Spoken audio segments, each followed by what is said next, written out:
The palace corridors echoed with gasps as Princess Beatrice collapsed, her body trembling, her face pale, after receiving the most gut-wrenching revelation of her life. This wasn't about petty jealousy or whispered rumors. It was about betrayal at the highest level. A crown that was hers by right had been stolen, not by an enemy outside the royal walls, but by someone she was forced to call family, Queen Camilla. Before we go deeper into what this really means for the royal family, make sure to subscribe so you don't miss a single update. What unfolded that night inside Buckingham was nothing short of chaos. Courtiers rushed in from every direction, their hurried footsteps echoing against the polished marble floors. Some tried to help Beatrice up while others whispered nervously, already sensing the scale of what had just happened. In a palace where silence often hid secrets, tonight the whispers were louder than any royal decree. Beatrice's collapse was not the result of exhaustion or illness. It was the crushing weight of betrayal slamming against her chest. The crown she had been promised, an heirloom tied to her grandmother's unbroken line, had vanished. It wasn't just a jewel-encrusted relic. It was her connection to her family's blood, her proof that she belonged, her shield against the years of being overlooked and underestimated. And now, it is gone. Camilla's hand was behind it, of that there was no doubt. For months, she had moved quietly, setting the stage for this shocking twist. What seemed like casual comments had been rehearsed moves, calculated to shift allegiances, confuse traditions, and mask her intent. One by one, the pieces of Beatrice's inheritance had been stripped away until all that remained was this crown, her last link to a promise whispered by Queen Elizabeth herself. And now, even that is gone. Beatrice's body trembled as she was helped to a chair, her vision blurred by tears that refused to stop. Years of quiet loyalty, of doing her duty without protest, shattered in an instant. Her collapse was not only physical, it was emotional, a surrender to the realization that she had been robbed of something no apology could ever return. The courtiers around her exchanged terrified looks, knowing this was not simply about a missing crown. This was about legacy, power, and the erasure of identity. For the palace staff who had watched the royal family's shifting loyalties in silence, this moment confirmed what they had long feared. Camilla was not simply a queen consort seeking respect. She was rewriting the family's history, one crown at a time. Beatrice's crown had become the ultimate symbol, and its theft exposed the brutal truth of survival within the monarchy. Her collapse marked more than just personal heartbreak. It signaled the unraveling of something much larger. And though she wept quietly, clutching her chest, there was already a shadow hanging over the palace. Everyone present understood what had just been unleashed. This was not about a glittering heirloom, it was about power stolen in plain sight, and the wounds it would leave could not be hidden behind palace walls. But to understand why Camilla risked everything for Beatrice's crown, we must journey into the shadows of rivalry, secrets, and a history rewritten behind closed doors.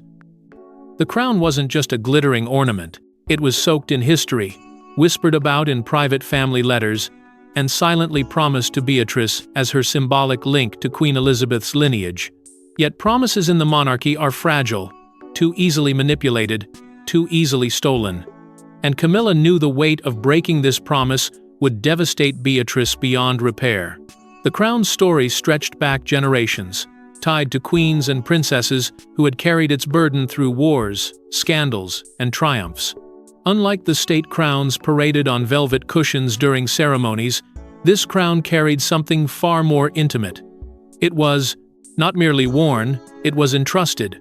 Every woman who had held it before, Beatrice understood it was a seal of quiet recognition, a guarantee that the monarchy remembered even those who lived in the shadows of more powerful heirs. For Beatrice, this wasn't just an accessory, it was her right. Her reassurance that she belonged in a family that had so often brushed her aside. Queen Elizabeth's unspoken bond with Beatrice was subtle but undeniable. In private moments, away from flashing cameras and scripted speeches, the late monarch had made it clear that Beatrice's loyalty and dignity had not gone unnoticed. While other royals courted scandals, controversies, and fractured the monarchy's image, Beatrice had remained steady, silent, and dutiful. The crown was her reward. a symbol of trust passed not in grand proclamations, but in the quiet glances and personal reassurances. Only she and Elizabeth fully understood. It was a promise never written in ink, yet etched in her heart with unshakable certainty. But within the palace walls, certainty is dangerous. And the scandals that surrounded Beatrice's father, Prince Andrew, only deepened her need for that crown. When his reputation dragged the family into international disgrace, Beatrice carried the burden of shame by association. For years, she endured whispers that her lineage was tainted, her future limited, yet the crown offered stability, a reminder that she could rise above her father's downfall and claim her own place in royal history. It was the anchor she clung to when everything else threatened to drown her, and that was precisely why it became such a target.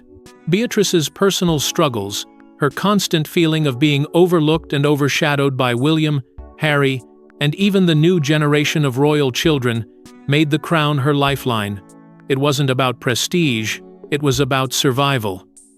Without it, she risked fading entirely, becoming nothing more than a forgotten name tucked into the margins of royal lineage charts.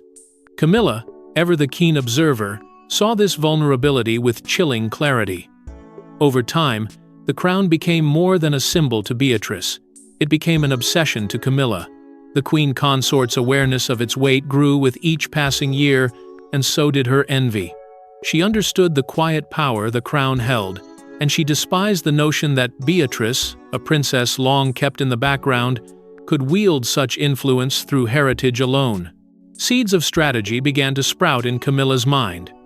Whispers planted here, doubts seeded there, until a plan took shape. She wouldn't just take the crown, she would rewrite what it represented. For Beatrice, it was an heirloom of survival. For Camilla, it was a weapon. And in the end, it would become the battlefield where loyalty, power, and identity clashed. If the crown was Beatrice's lifeline, then Camilla's decision to seize it was no accident. It was part of a far darker royal game. Behind her carefully rehearsed smile, Camilla had already set her sights on dismantling Beatrice's inheritance. This was not a sudden act of greed, but a long game of manipulation. Every whisper to King Charles, every casual comment to royal advisors, was designed to shift loyalties, erase traditions, and secure power. Beatrice was merely collateral damage. Camilla's reputation as the silent strategist within the palace had been earned over years of careful maneuvering. She never needed to shout to be heard. A softly spoken suggestion, a slight raise of an eyebrow, or the calculated timing of a word in Charles's ear could alter entire decisions. While others underestimated her, Camilla thrived in the shadows, slowly weaving her influence until even those who once resisted found themselves bowing to her will. Beatrice's crown was not a matter of sentiment for Camilla. It was a test of just how far her power could reach. King Charles, ever eager to maintain unity in the monarchy, became her first tool.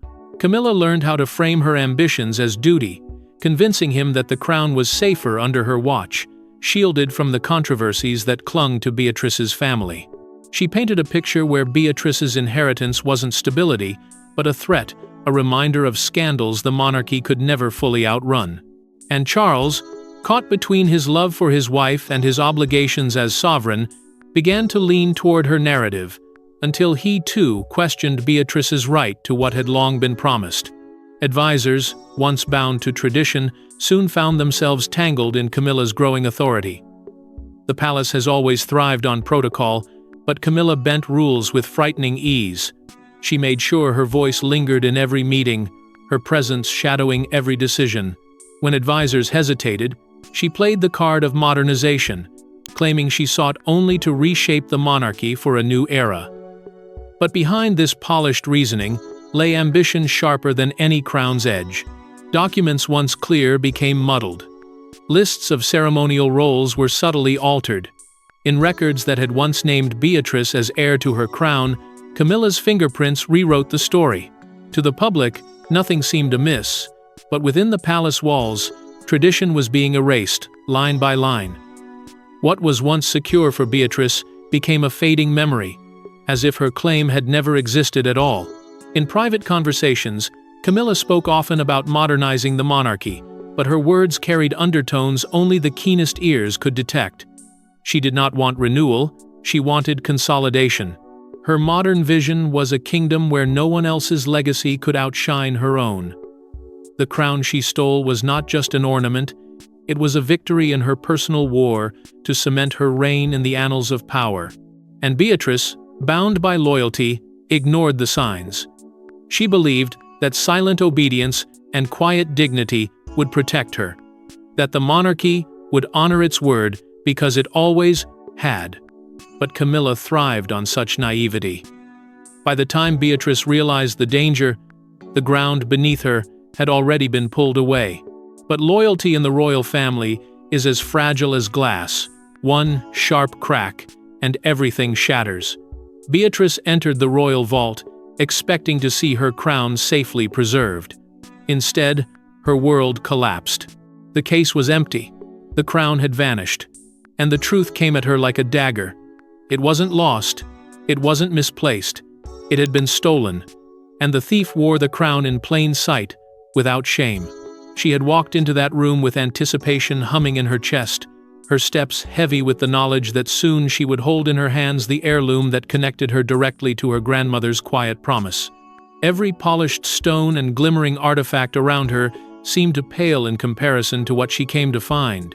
The air was thick, the silence of the chamber almost ceremonial, as though the vault itself was preparing for her moment of destiny. But destiny turned cruel in an instant. Where there should have been triumph, there was nothing but a hollow, empty case, staring back at her like a silent betrayal. The chill of the room pierced her bones, yet it wasn't the cold marble floors or the draft from the iron doors that made her shiver. It was the cold truth that her lifeline, her inheritance, the one crown that tied her to a legacy of strength and recognition, had been stripped from her without warning. Her breath caught in her throat, her eyes refusing to accept the sight. She reached out with trembling hands, touching the velvet lining where her crown should have been, only to feel the absence of a void that mirrored the hollow ache forming inside her chest. Then came the revelation, one she would never forget.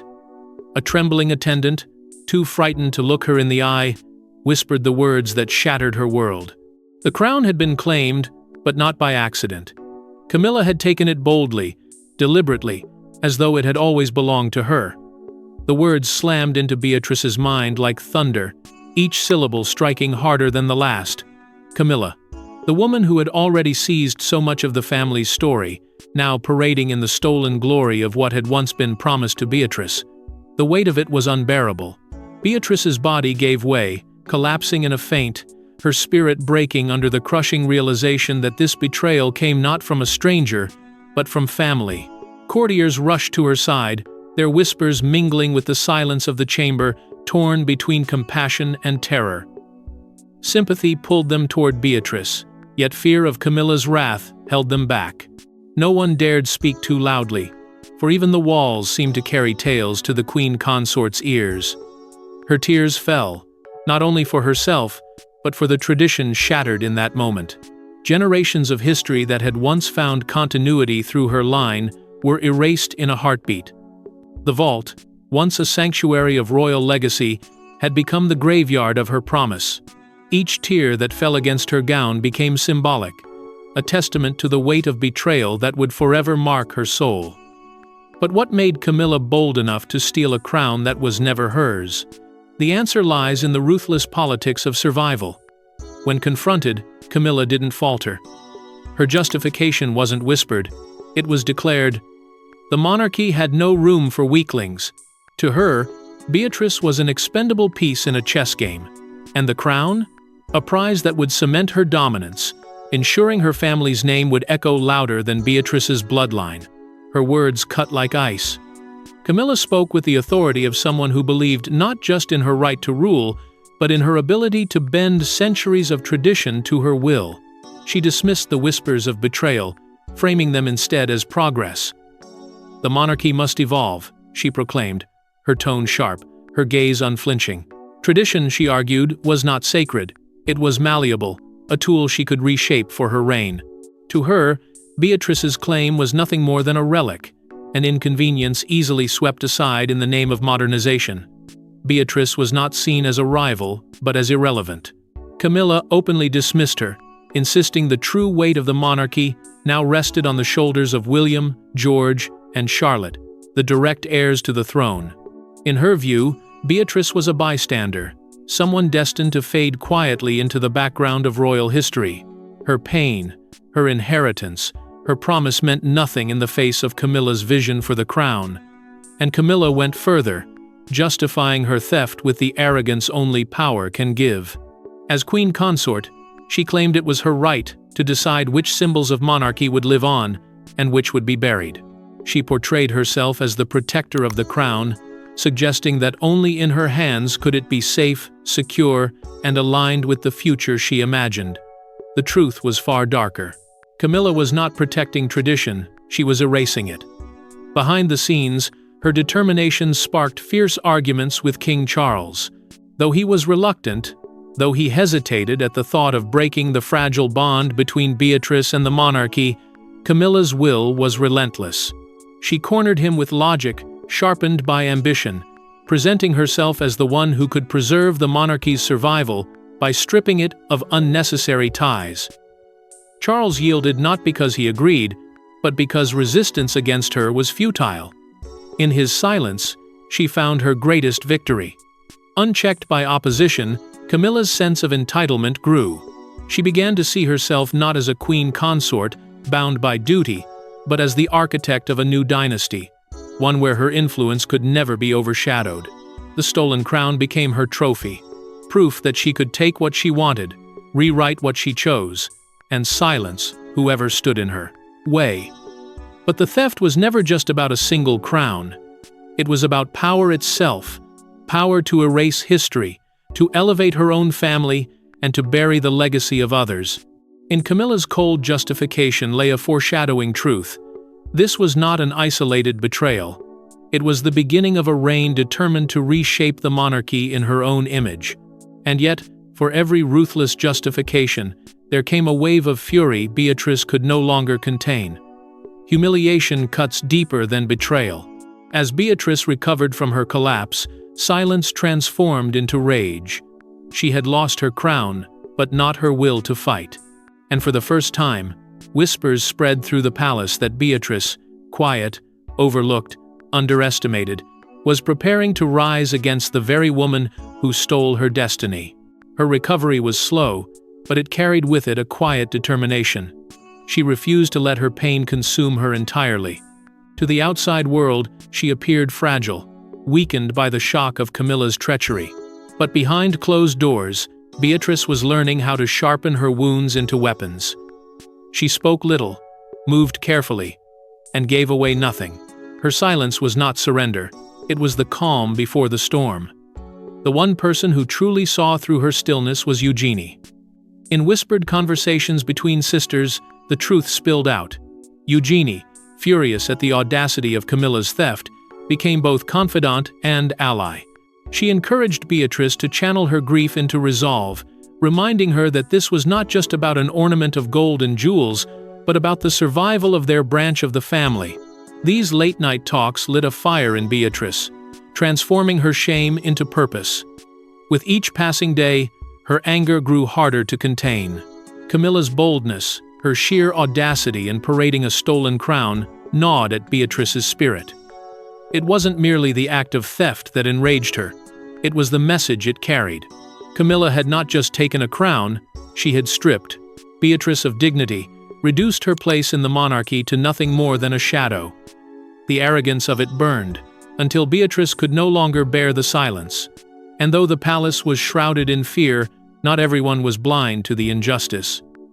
Advisors, attendants, even members of staff whispered cautiously in support of Beatrice. They pitied the princess who had been wronged, yet dared not speak openly against the queen consort. Their sympathy was hidden in glances, in hushed tones, in moments when Beatrice caught their eyes and saw truth reflected back at her. She was not alone, though the corridors were thick with silence. The deeper Beatrice reflected, the more she realized the theft was not merely personal, it was symbolic. Camilla had not only robbed her of an heirloom, she had erased her lineage's claim to continuity, This was not just the destruction of Beatrice's inheritance, it was the erasure of her family's place in royal history. Her father's scandals had already cast long shadows, and now, with the crown stolen, her entire branch of the monarchy risked fading into irrelevance. That, Beatrice could not allow. And so her decision was made. No longer the silent, obedient princess, she would rise. She would face Camilla directly, no matter the cost. She would reclaim her dignity, if not the crown, by standing against the woman who had built her throne on stolen promises. And when that confrontation came, it shook the palace to its very core. In the gilded halls of Windsor, whispers turned into silence as Beatrice stood face to face with Camilla. The stolen crown glistened on Camilla's head, and with trembling hands and a voice sharpened by heartbreak, Beatrice demanded answers in a showdown that the royal family would never forget. The air was suffocating, heavy with the tension of unspoken truths. Courtiers froze in place, unsure whether to step back or remain as witnesses to history. For so long, Beatrice had been the quiet princess, the overlooked daughter, the one who never raised her voice. But now her fury shook the room. She stood tall, her grief forged into fire, demanding to know why Camilla had stolen the crown that was never hers to claim. Camilla's response was chilling. Where Beatrice trembled with raw emotion, Camilla radiated a mocking calm. She tilted her head, her lips curling into a cold smile, as if the confrontation was nothing more than an inconvenience. Her words dripped with arrogance, cutting through the silence like a blade.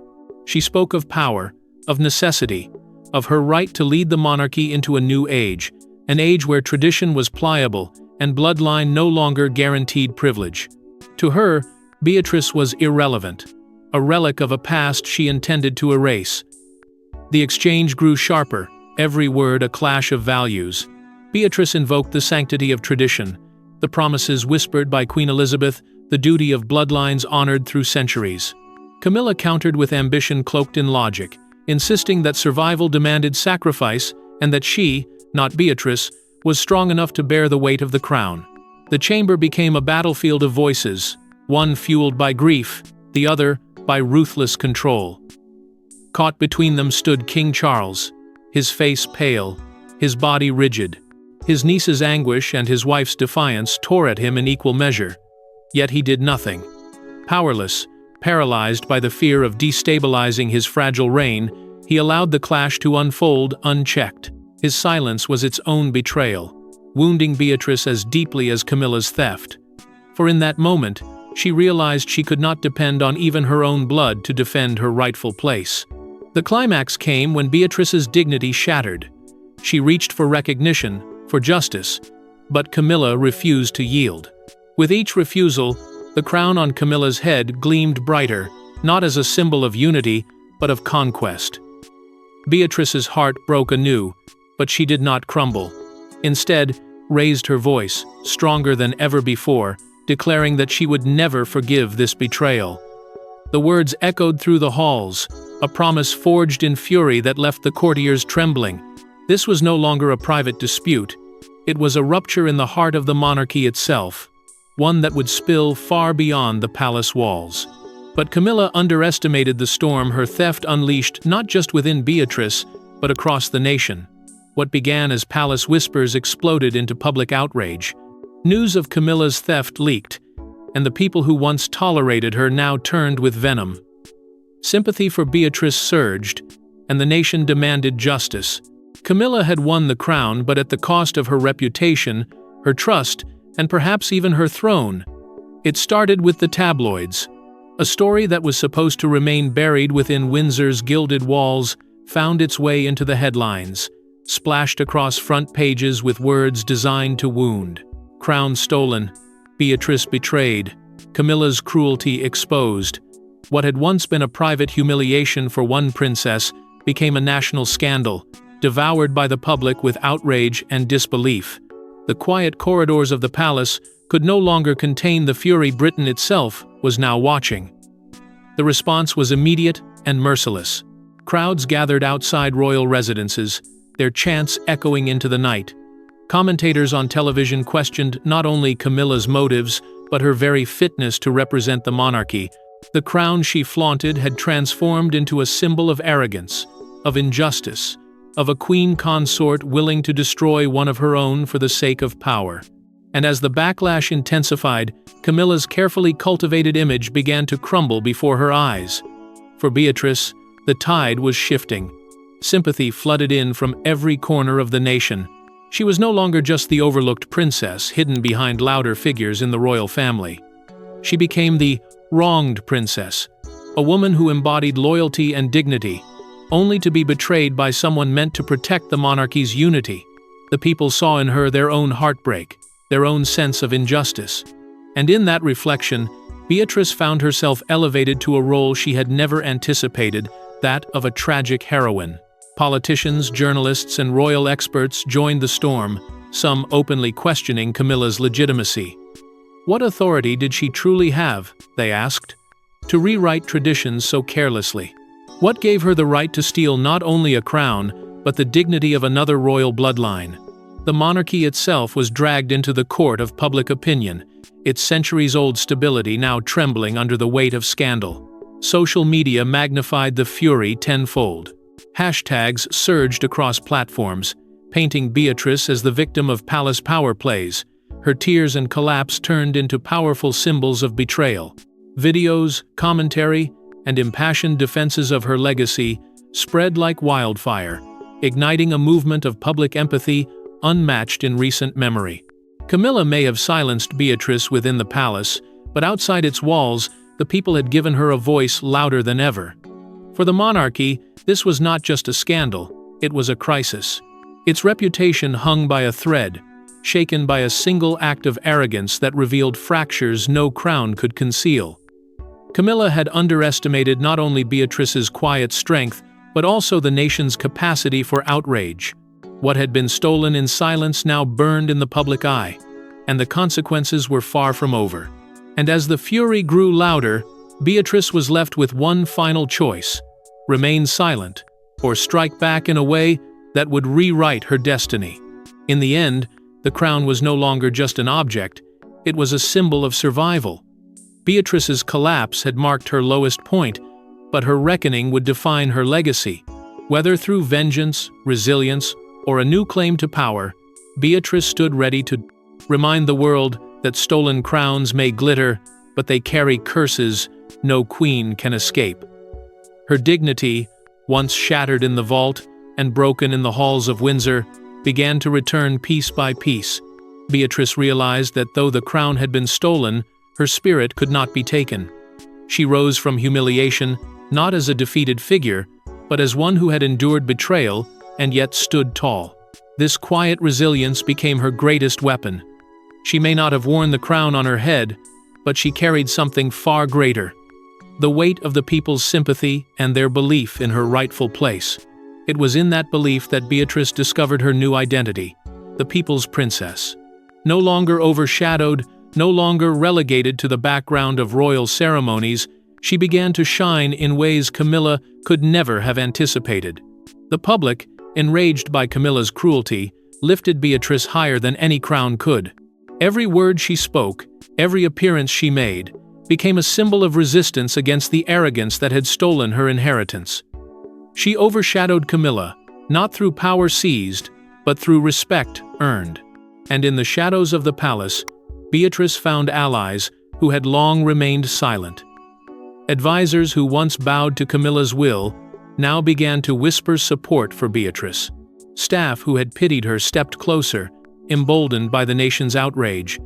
Even distant royals, once indifferent to her struggles, recognized the injustice and quietly aligned themselves with her cause. What began as isolation transformed into a network of loyalty, built not on manipulation, but on trust. Meanwhile, Camilla's reign began to feel the weight of its own curse. The betrayal she had engineered haunted her, eroding the very foundation she had sought to secure. Each time she wore the stolen crown, it served not as a symbol of authority, but as a reminder of the treachery that had placed it there.